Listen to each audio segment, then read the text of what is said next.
নমস্কার বন্ধুরা, কেমন আছেন সবাই? সোফিয়ার সাতকাহনে আপনাদের সবাইকে স্বাগত জানাই। বন্ধুরা, আগের ভিডিওটি যেটা আমি করেছি তাতে পৃথার বলা ঘটনা আপনাদের সকলেরই খুবই ভালো লেগেছে। সবাই প্রচুর প্রচুর কমেন্ট করেছেন, আর আমারও খুব ভালো লেগেছে। আশা করছি পৃথারও ভালো লাগবে। তো আজকে যে ঘটনাটি আপনাদের সামনে বলতে চলেছি, এই ঘটনাটি আমাকে শেয়ার করেছে সুতপা ঘোষ, যার ডাক নাম হচ্ছে রিমি। আমি বলেছি আমার মেয়ের মতো সে। তার বলা মানে কিছু ঘটনা আপনাদের সামনে শেয়ার করব আপনাদের সঙ্গে।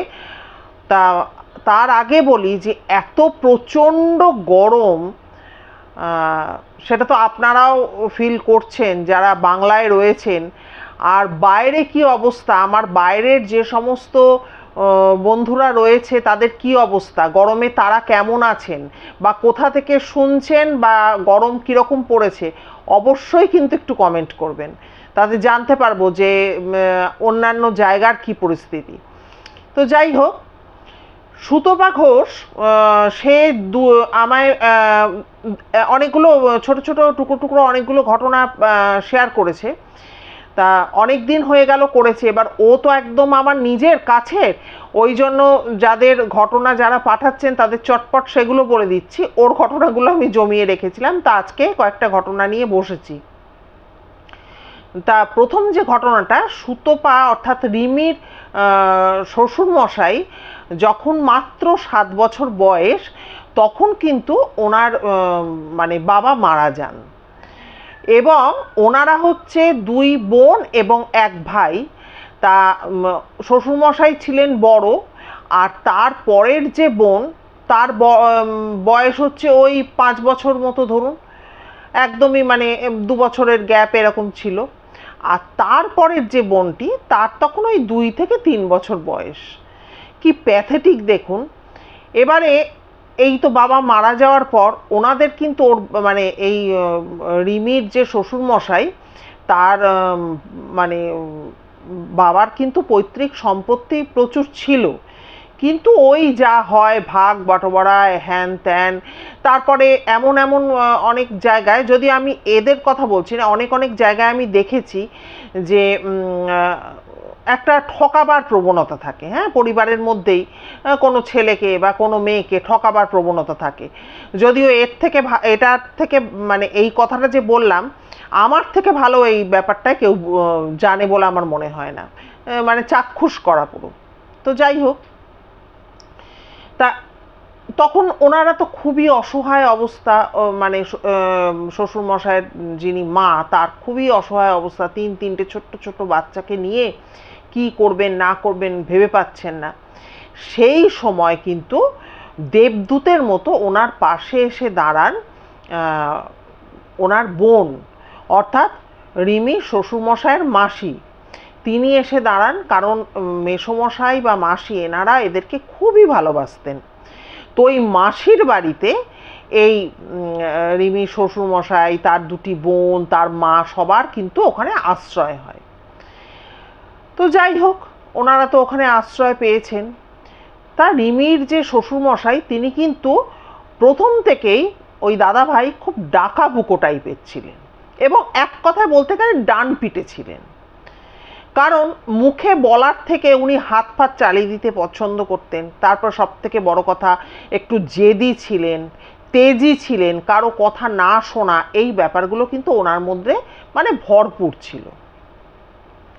তো এবার মাসির বাড়িতে গিয়ে, মাসিরও প্রচুর মানে অনেকগুলো, তখনকার দিনে অনেকগুলো করে বাচ্চা কাচ্চা হতো, অনেকগুলো ছেলে মেয়ে ছিল। তা এবারে এরা সব বাচ্চারা মিলে একসাথে থাকতো, খেলাধুলা করতো, এইভাবে ওদের দিন কাটতে লাগলো। এরপরে কি হলো, একদিন ওই তখনকার দিনে কি হতো, একটা বারান্দায় বা ইয়েতে ঢালাও বিছনা হয়েছে, আর তখন গরমটাও খুব পড়েছে।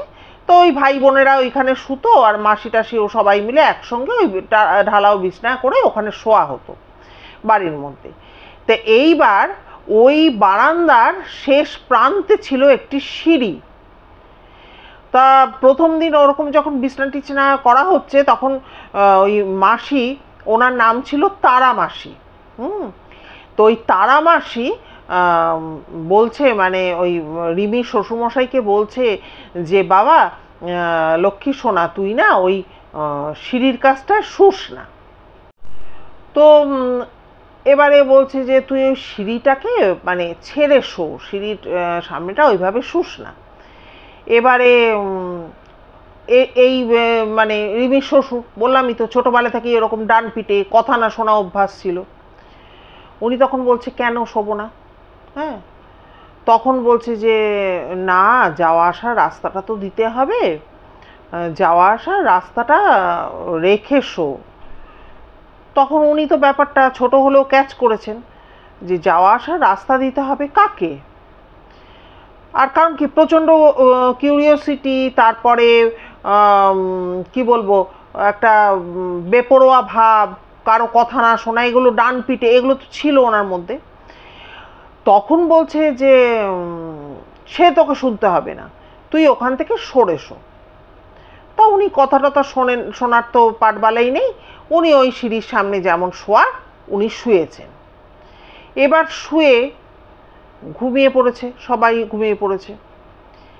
এইবারে হঠাৎ করে ওনার কিন্তু ঘুমটা ভেঙে গেছে। ঘুম ভেঙে যাওয়ার পর উনি দেখছেন, মানে শুনতে পাচ্ছেন, ওই সিঁড়িটা কিন্তু পুরো উঠে গেছে ছাদে।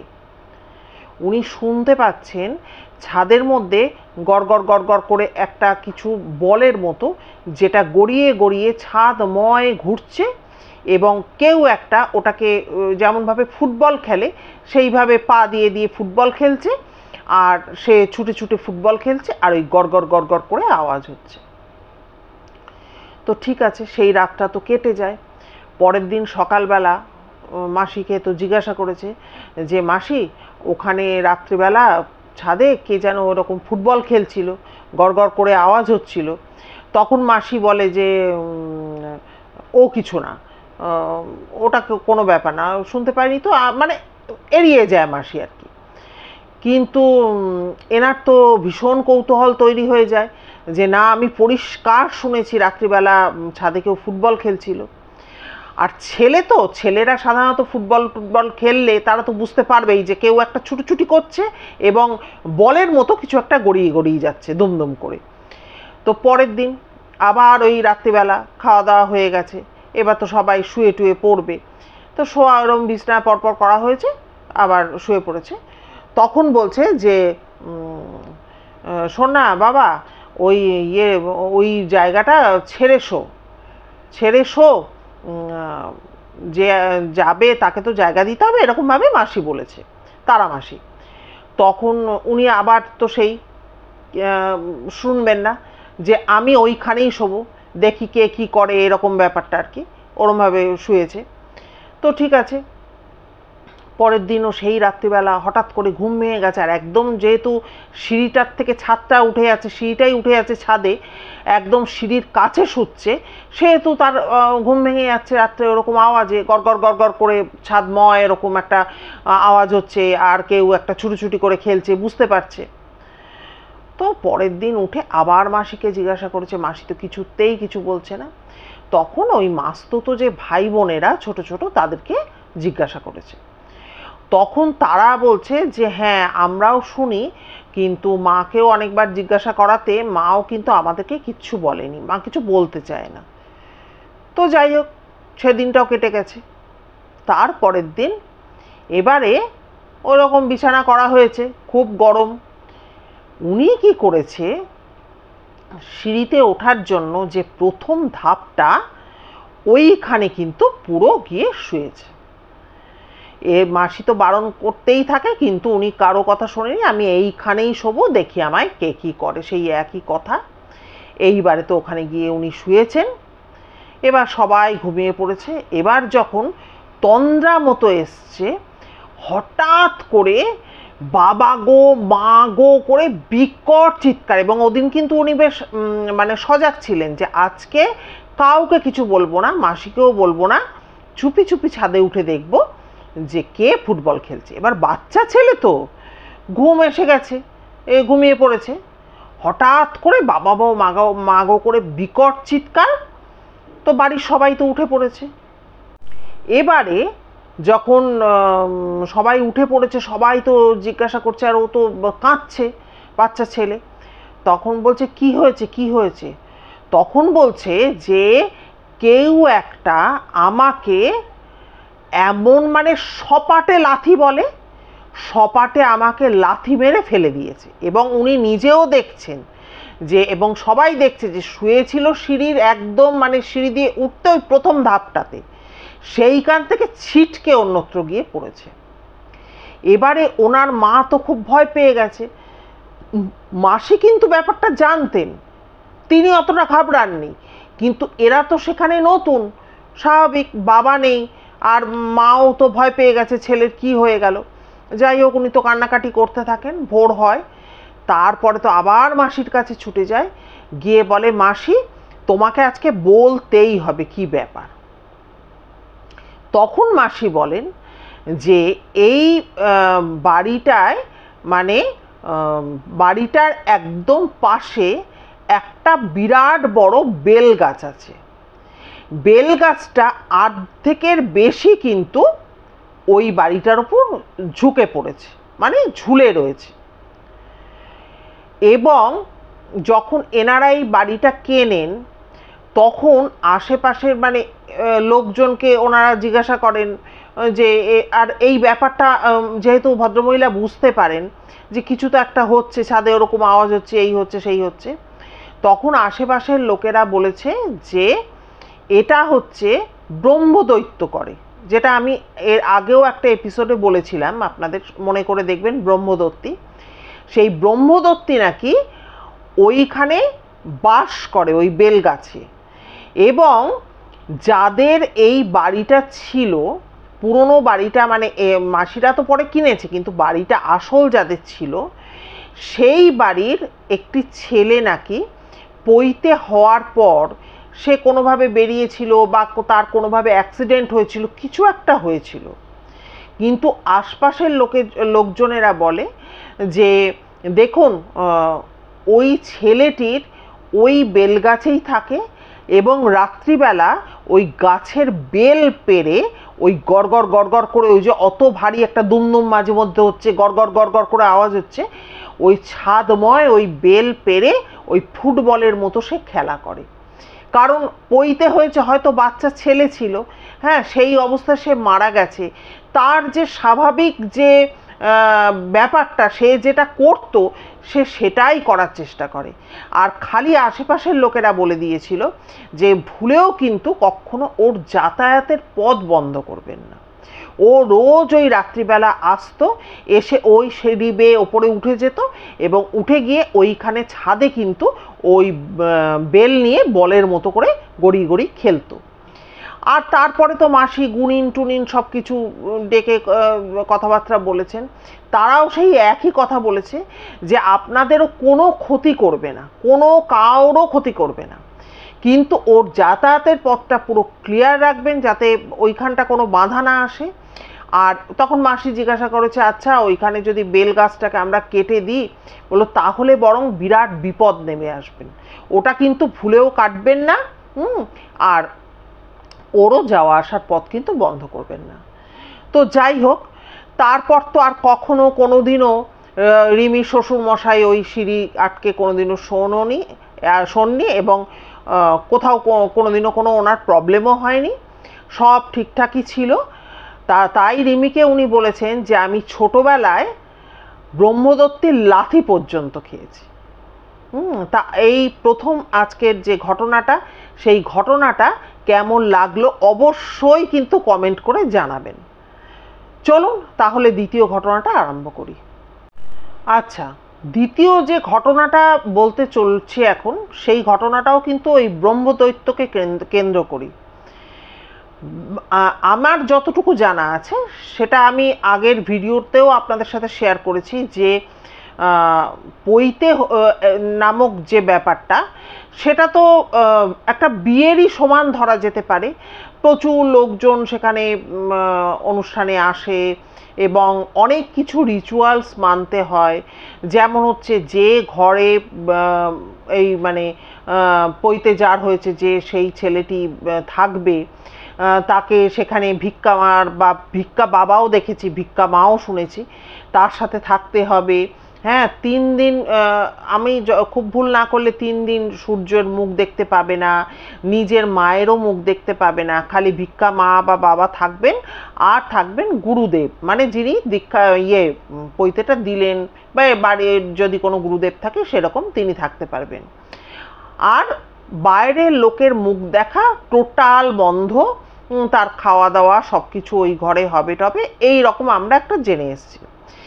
কিন্তু ব্রহ্মদত্তি আমি শুনেছি নাকি তারাই হয় যখন ওই 3 দিন বাদে দ্বার খোলবার পর, মানে দরজা খোলার পর, যখন ওই যে হাতে যে দণ্ডিটা থাকে, হ্যাঁ, সেই দণ্ডটা নিয়ে যখন গঙ্গায় ভাসাতে যাওয়া হয়, তখন নাকি তাকে অনেক মানুষ ধরে থাকে, কারণ ওই সময় নাকি প্রচণ্ড একটা টান অনুভূত হয়, এবং প্রচুর মানে এই ধরনের যাদের পৈতে হয়েছে এরকম প্রচুর ছেলে, যে তারা নাকি ওইভাবে মারা যায়। হ্যাঁ, অন্যান্য অনেক দুর্ঘটনাও হতে পারে, মানে মোট কথা যতটুকু জানি সেটা হচ্ছে যে খুব ওই নিয়ম নিষ্ঠার মধ্যে দিয়ে পৈতে ব্যাপারটা করতে হয়। আর এটা আমার আরেকটু, হয়তো আপনারা আমার থেকে অনেক ভালো বলতে পারবেন, কিন্তু আমিও যেহেতু ব্রাহ্মণ পরিবারের মেয়ে, তা সেক্ষেত্রে আমার বাড়িতেও প্রচুর পৈতে হয়েছে, যতটুকু যা দেখেছি সেইটুকুই বললাম মাত্র।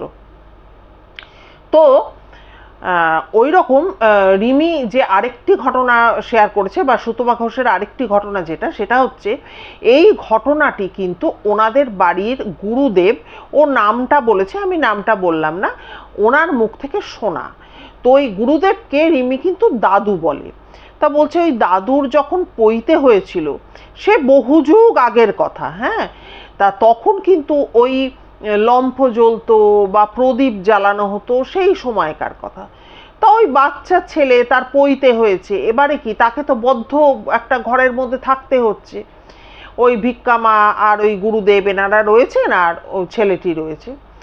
তো দিনটা যা হোক করে কেটে টেটে যেত, তা রাত্রিবেলা এত বোর লাগতো বাচ্চাটার, মানে ভালো লাগতো না ওই ঘরের মধ্যে সবসময়। যে বাচ্চাটা ছটপটে খেলাধুলা করে বেড়ায়, সেই বাচ্চা ওরকমভাবে যদি ঘরের মধ্যে বন্ধ থাকে তাহলে কেমন লাগে। তা ওই রাত্রিবেলা না ভিক্ষামা একদিন, মানে ওটা বোধহয় একদিন কি দুদিনের দিন, ভিক্ষামাও শুয়ে পড়েছে, গুরুদেবও শুয়ে পড়েছে, ওই বাচ্চাটাও ঘুমিয়ে পড়েছিল। তো মাঝরাতে বাচ্চাটার ঘুম ভেঙে গেছে। এবার ঘুম ভেঙে যাওয়ার পর এমনকি ঘরের যে জানলাটা সেটাও কিন্তু বন্ধ রয়েছে, কারণ যে কারো মুখ দেখা যাবে না, চন্দ্র সূর্য কারো, মানে মানুষজন কারোই মুখ দেখতে পারবে না, বন্ধ করে রেখেছে। যাই হোক, এবারে মাঝরাত্রে ঘুম ভেঙে যাওয়ার পর যখন দেখেছে ভিক্ষামা তো ঘুমাচ্ছে, সবাই ঘুমাচ্ছে, মানে ওই গুরুদেব ভিক্ষামা সবাই ঘুমাচ্ছে, তখন ও না পা টিপে টিপে টিপে টিপে গিয়ে ওই জানলাটা, ছোট বাচ্চা তো, খুলেছে।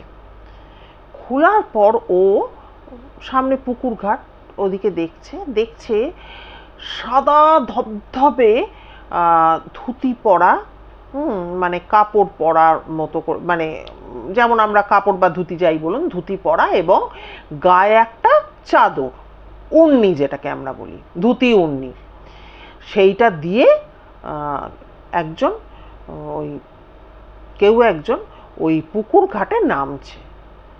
তখন এই বাচ্চা ছেলে, তার মনে হয়েছে বাবা, এত রাত্রে পুকুর ঘাটে কে নামছে, তবে কি বাবা নামছে? আর ভালো কথা, ওই পুকুর ঘাটের অদূরেই ছিল কিন্তু একটা বেল গাছ, ঠিক আছে। প্রথমে ও চুপ করে জানলা দিয়ে দেখছে, প্রথমে যে পুকুর ঘাটে নামছে সে প্রথমে গায়ের উড়নিটা খুলে দিল, ধুতিটা খুলে দিল, দিয়ে সেগুলোকে জলে ধুলো, ধুয়ে নিয়ে ওইখানে পুকুর পাড়ে ছোট ছোট গাছ আছে তার উপরে ওটাকে মেলে দিল, দিয়ে পৈতেটাকে নিয়ে ভালো করে, সেই পৈতে মাজা, জানেন তো, পৈতে ভালো করে ডলে ডলে, যেটা রোগড়ে ধোয়া বলে, সেই রকম করলো, করে টোরে নিয়ে পুকুর ঘাটে নেমে স্নান করলো, করে নিয়ে উঠে আবার সেই সমস্তটুকু পড়ে টোরে ইয়ের দিকে চলে গেল, বেল গাছটার দিকে চলে গেল। তা ভালো কথা, ওই দিন প্রথম দিন দেখেছে, দেখে নিয়ে চুপি চুপি জানলাটা বন্ধ করেছে, কিন্তু মনের মধ্যে হচ্ছে যে বাবা, ওটা কে, বাবা ছিল না কে ছিল, বেলগাছের দিকে চলে গেল, পেছন থেকে দেখেছে। আর মনের মধ্যে বাচ্চা ছেলে, মনের মধ্যে হচ্ছে আমিও যদি বেরোতে পারতাম, ইস কি ভালো হতো। তো সে তো বেরোতে পারবে না, যাই হোক শুয়ে পড়েছে, ঘুমিয়ে পড়েছে। আর এই কথাই যে দেখেছে, এটা কিন্তু ভিক্ষা মাকে কিচ্ছু বলেনি। আচ্ছা, পরের দিন শুয়ে পড়ে, মানে আবার রাত্রি হয়েছে, রাত্রিবেলা আবার শুয়েছে। শোয়ার পর ঠিক একটা সময় ওর ঘুমটা ভেঙে গেছে। ভেঙে যাওয়ার পর আবার কিন্তু সন্তর্পণে পা টিপে টিপে টিপে টিপে গিয়ে জানলাটা খুলেছে। জানলাটা খোলার পর অবাক হয়ে দেখছে বেলগাছটা থেকে সেই একজনকেও, সে বেলগাছটা থেকে শশা করে নেবে এসে আবার সেই পুকুর ঘাটে চলে গেল, গিয়ে স্নান টান করে আগের দিন যা যা করেছিল সমস্তটুকু করলো। হ্যাঁ, পইতে টইতে পরিষ্কার করে ধুয়ে মেজেটে যে ওইভাবে করলো। এইবারে যখন সে চান করে উঠে যখন আবার বেলগাছের দিকে যাচ্ছে, তখন আর এই বাচ্চাটি তো জানলায় দাঁড়িয়ে, তখন সে ঘাড় ঘুরিয়ে এই বাচ্চাটির দিকে তাকিয়েছে। যেই তাকিয়েছে, এবার তো বাচ্চাটি ভয় পেয়ে গেছে যে সবাই বারবার করে বলে দিয়েছে কারো মুখ দেখা যাবে না। ও তখন জানলাটা বন্ধ করে দিয়েছে, চট করে বন্ধ করে দিয়ে আবার তো চুপ করে সে শুয়ে পড়েছে। পরদিন কিন্তু ও ভিক্ষা মাকে বলেছে, জানো তো মা, এরকম এরকম ঘটনা ঘটেছে। তখন ভিক্ষা মা ভাবছে বাচ্চা ছেলে, সবাইকে বললে বকাঝকা খাবে এই সমস্ত, বলছে তুমি তো খুব অন্যায় করেছো, জানলা আমি বন্ধ রেখেছিলাম, তুমি কেন জানলা খুলেছো, তুমি কিন্তু আর জানলা খুলবে না। তখন বলেছে ঠিক আছে। এবারে তারপর দিন রাত্রিবেলা, মানে যেদিন বলেছে ভিক্ষা মাকে সকালে বলেছে, রাত্রি হয়েছে, ঘুমিয়ে পড়েছে। এইবারে আবার যখন একটা টাইমে ঠিক সেদিনকেও ঘুমটা ভেঙেছে। ভাঙার পর এবার মনে হচ্ছে যে ইস, জানলাটা খুললেই হতো, একটু দেখি না বাইরে কি হচ্ছে, হ্যাঁ ওই লোকটা কি এসছে কিনা, এরকম মানে বাচ্চার ছেলে ওইভাবে একভাবে বদ্ধ ঘরের মধ্যে রয়েছে। কিন্তু এটাও কিন্তু প্রশ্ন যে ওই বাচ্চা ছেলে যে তার হঠাৎ করে করে মাঝরাত্রে ঘুমই বা ভাঙছে কেন, তাই না? তো যাই হোক, পাশে দেখছে তো ভিক্ষা মা ঘুমাচ্ছে, ও আবার সন্তর্পণে গিয়ে ওই জানলাটা খুলেছে। এবারে খুলতে দেখছে সেই লোকটি ওকে আয় আয় করে ডাকছে, হ্যাঁ হাত নেড়ে নেড়ে আয় আয় করে ডাকছে।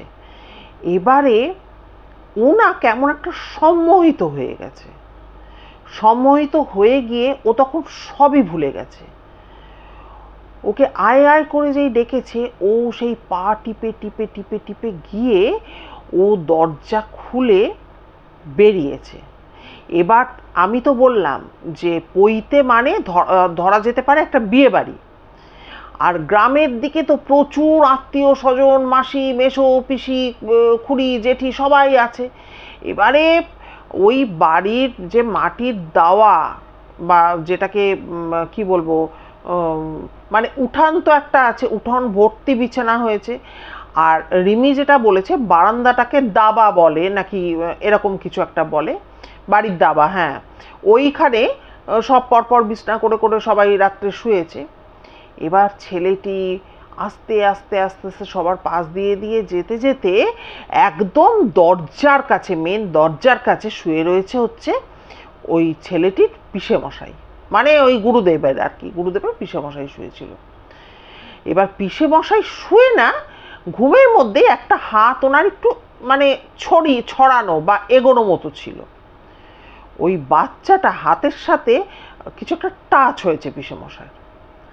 এবার যেই টাচ হয়েছে, এবার গ্রামে গঞ্জে নিশ্চয়ই তখনকার দিনে বুঝতেই পারছেন চোরের খুব উপদ্রব ছিল, এবং মানুষ কিন্তু এত মানে ওনারা কিন্তু অভ্যস্ত ছিলেন, অত ভয় টয় তারা পেতেন না। যেই ওরকমভাবে কি একটা টাচ হয়েছে পিসেমশাইয়ের হাতের সাথে সাথে উনি কিন্তু ওই ওর পাই বোধহয় ওই পাটাকে চেপে ধরেছে। চেপে ধরাতে তখন এবার তো উনি চোর চোর করে বিকট চিৎকার করেছে। এবারে তখনকার দিনেও গ্রামেগঞ্জে বর্ধিষ্ণু পরিবার ছিল, হ্যাঁ, অপেক্ষাকৃত কম অবস্থাপন, মানে কি বলবো, খুব গরিব ধরনের মানুষজন এরকমও ছিল, আবার অবস্থাবান মানুষজনও ছিল। ভেবেছে সত্যিই চোর এসছে বোধহয় কিছু চুরি করতে, আর একটা বাড়িতে অনুষ্ঠান চলছে, সবাই তো হই হই করে উঠে পড়েছে, আর বাচ্চাটা হয়ে গেছে অজ্ঞান, বাচ্চাটা অজ্ঞান হয়ে ওখানে পড়ে গেছে। এবার তো সবাই তো অবাক হয়ে গেছে, এবার বাচ্চার মা তো কান্নাকাটি শুরু করে দিয়েছে, ভিক্ষা মাকে ডাকাডাকি করে তোলা হয়েছে, ভিক্ষা মা উঠেই দেখছে যে বাচ্চাটা নেই, ওদিকে জানলা খোলা, ভিক্ষা মায়েও তো প্রচণ্ড ভয় পেয়ে গেছে যে কি হবে, তাহলে তো বেরিয়ে গেছে, তাহলে তো সবাই ওর মুখ দেখে ফেলেছে এইরকম। আর সত্যিই তো সবাই তখন মুখ দেখে ফেলেছে, আর কি করবে, তখন তো যাই হোক অজ্ঞান হয়ে গেছে, ওকে কোনোভাবে তুলে ওই ঘরের মধ্যে তো নিয়ে গিয়ে শুইয়ে দেওয়া হলো। এবং তারপরে ওকে তো যাই হোক জ্ঞান ট্যান ফেরাবার পর আর পরের দিন 3 দিনও হয়ে গেল, তখন তো ও তো সমস্ত ব্যাপারটা বললো যে এরকম এরকম হয়েছে, এই দেখেছি আমি। তখন সবাই তো বুঝতেই পারলো যে কে ছিল ওই সাদা ধবধবে ধুতি, গায়ে উন্নি, গায়ে পইতে কে ছিল। তখন ওরা বাড়ির সকলে মিলে, বাচ্চাটা তো ঠিকঠাকই হয়ে গেল, সুস্থ হয়ে গেল, কিন্তু সেদিন যদি ছোট পিসেমশাই ওইভাবে ধরে না ফেলতেন, তাহলে কিন্তু কে বলতে পারে ওই যে ব্রহ্মদত্তী যে একা হয়েছিল, হয়তো একটা সঙ্গী খুঁজছিল, একেও ওইভাবে ডেকে নিয়ে গিয়ে কিছু তোর ক্ষতি হয়ে যেত, বিরাট কোনো ক্ষতি হয়ে যেত। তো যাই হোক, সেটা ওই পিসেমশাইয়ের জন্য তো ছেলেটি বাচ্চাটি রক্ষা পেয়েছিল ওই গুরুদেব। আর তারপরে কিন্তু ওনারা তান্ত্রিকের সাথে যোগাযোগ করেন, এবং তান্ত্রিকের সাথে যোগাযোগ করে সেইখানে কি করা যায়, ওখানে ওই গাছটিকে ভালো করে পুজো আচ্চা করে টোরে নিয়ে পরবর্তী সময় কিন্তু তারা গাছটিকে পুরো কেটে ফেলেছিলেন। যাই হোক বন্ধুরা, আজকের এই ঘটনা দুটি আপনাদের কেমন লাগলো অতি অবশ্যই কিন্তু কমেন্ট করে জানাবেন, অতি অবশ্যই জানাবেন, কারণ টুকটুক টুকটুক করে কিন্তু আপনাদের সাহায্যের হাত বাড়িয়ে দিচ্ছেন আপনারা। কারণ আমি তো প্রতি মুহূর্তে বলি যে এই যে আজকে চ্যানেলটা চলছে, এটা শুধুমাত্র আপনাদের কারণে চলছে। আপনারা কেউ না কেউ ছোটোখাটো গল্প দিচ্ছেন, এবং আমি যে ঘটনাগুলো বলি আপনারা কমেন্ট বক্স লক্ষ্য করলে দেখবেন যাদের ঘটনা আমার বলাই থাকে, প্লিজ তোমাদের ইচ্ছে না করলেও তোমরা একটা ছোট্ট হলেও কমেন্ট করো, তাতে মানুষ বুঝতে পারবে যে সত্যি ঘটনাগুলোকে তুলে ধরা হচ্ছে। ঠিক আছে, আমি একজনের মুখ থেকে শুনছি, সে সেটাকে সত্যি ঘটনা বলছে, তবে আমি সেটাকে বলছি, আর আপনাদের একটা করে ঘটনা শোনাচ্ছি। কাজে আপনারাই আমার ঈশ্বর, এবং আপনারা সাথে আছেন বলেই কিন্তু ঠিক আমি বলি না যে কোনো স্টক নেই, কোনো আমি আর জানি না কতদিন টানতে পারবো, আপনাদের বলেওছি তো, ঠিক ভগবানই বোধহয় একটা করে ঘটনা পাঠিয়ে দিচ্ছেন। যাই হোক, তা আজকের ঘটনা তাই জন্য বলছি যে সুতপা ঘোষ সেও তো দেখবে, আর তারও ভালো লাগবে যদি আপনাদের ভালো লাগে, বা আমার বলাটাও কতটা ভালো করে বলতে পারলাম, ও অনেক ভালো বলেছিল, আমি পারলাম আমি জানি না। আর সব বন্ধুদের, নতুন পুরনো সমস্ত বন্ধুদেরকে বলছি প্রতিবারের মতো, যে আপনার শোনা বা পরিবারের কারোর কাছ থেকে বা আত্মীয় স্বজন বা বন্ধু বান্ধবের মুখ থেকে যদি কোনো শোনা ঘটনা থাকে, তাহলে আমার সাথে শেয়ার করবেন। আর এই কারণেই শেয়ার করতে পারেন যে সবার পক্ষে তো সবসময় গিয়ে ক্যামেরা ফ্রেন্ডলি বা ফট করে একটা ভিডিও বানিয়ে বলা, এগুলো তো সম্ভব হয় না। আপনাদের যদি মনে হয় যে সোফিয়ার সাতকাহনের সোফিয়া ঘটনা যেটা বলে সেটা শুনতে ভালো লাগে, মনোগ্রাহী লাগে, তবেই আপনারা আমার সাথে শেয়ার করবেন। ঠিক আছে, আর কি বলবো, নতুন বন্ধুরা যারা শুনছেন, আজকের ভিডিও যারা দেখলেন বা শুনলেন, তাদের অসংখ্য ধন্যবাদ জানাচ্ছি শোনার জন্য। এবং যদি ভালো লাগে ভিডিও, অবশ্যই একটা লাইক করে সাবস্ক্রাইব করবেন, এবং বেল আইকনের অলে গিয়ে প্রেস করবেন, তাহলে আমার যে কোনো ভিডিও নোটিফিকেশান আপনারা টাইমলি পেয়ে যাবেন। আর কি বলবো, সবাই খুব খুব ভালো থাকবেন, সুস্থ থাকবেন। দেখা হচ্ছে তাহলে পরবর্তী ভিডিওতে। নমস্কার।